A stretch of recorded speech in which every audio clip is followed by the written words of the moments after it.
இன்றைக்கி பிரெட் ஹல்வா எப்படி செய்யலான்னு பார்க்கலாம். என்னோடய சேனலை ஃபஸ்ட் டைம் பார்க்குறீங்கன்னா சப்ஸ்கிரைப் பண்ணிக்கோங்க. பக்கத்தில் இருக்க பெல் ஐக்கானை கிளிக் பண்ணிக்கோங்க. நான் மொத்தமாக இந்த டிஷ்ஷு செய்கிறதுக்கு 8 ஸ்லைஸ் எடுத்து வச்சுருக்கேன். அதை கொஞ்சமாக எடுத்து இந்த மாதிரி 4ஆக கட் பண்ணி எடுத்து வச்சுக்கணும்.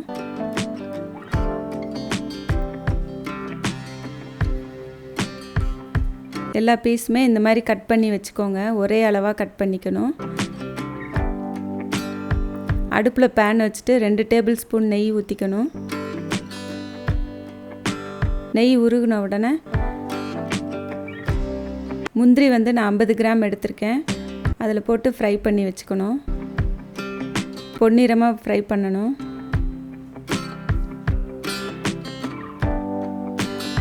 அது ஒரு பிளேட்டில் எடுத்து வச்சுக்கலாம். அடுத்து திராட்சை எடுத்து வச்சுருக்கேன் ஒரு 15, அதையும் போட்டு ஃப்ரை பண்ணிக்கலாம்.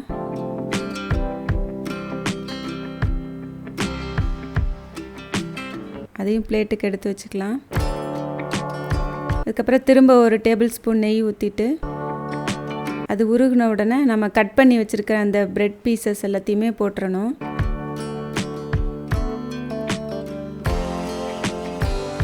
இது எல்லாத்தையும் நம்ம ஃப்ரை பண்ண போகிறோம். ஒரு பக்கம் இதான உடனே அடுத்து திருப்பி போடணும். இது சீக்கிரமே ஹீட் ஆயிரும், அதனால் கருகிராமல் எடுத்துடணும். ஃப்ரை பண்ணது எல்லாத்தையும் ஒரு பிளேட்டில் எடுத்து வச்சுக்கலாம். அதுக்கப்புறம் 1 கப் சர்க்கரை எடுத்திருக்கேன். அதையும் அதில் போட்டுட்டு கொஞ்சமாக தண்ணி ஊற்றிக்கலாம், அது கரையிறதுக்கு.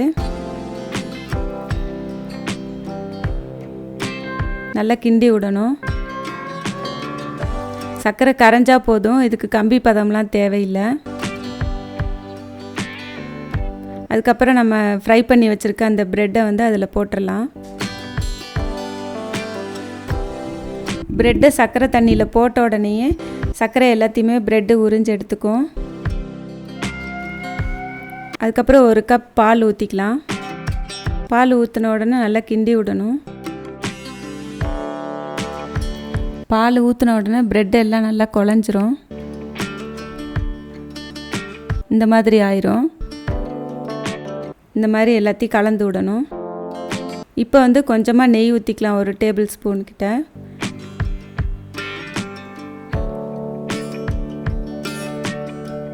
போட்டு எல்லாத்தையும் நல்லா மிக்ஸ் பண்ணணும்.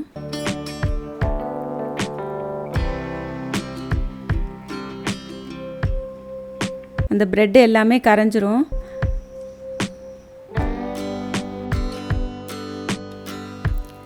நம்ம ஃப்ரை பண்ணி வச்சுருக்க முந்திரி திராட்சை எல்லாத்தையும் அதோடு சேர்த்துடலாம். சேர்த்துட்டு எல்லாத்தையும் கலந்து விடணும். இது ரொம்ப நல்லாயிருக்கும். இதை செஞ்சு பாருங்கள். செஞ்சு பார்த்துட்டு பிடிச்சிருந்தா லைக் பண்ணுங்கள், ஷேர் பண்ணுங்கள். என்னோடய சேனலை சப்ஸ்கிரைப் பண்ணிக்கோங்க. தேங்க்யூ.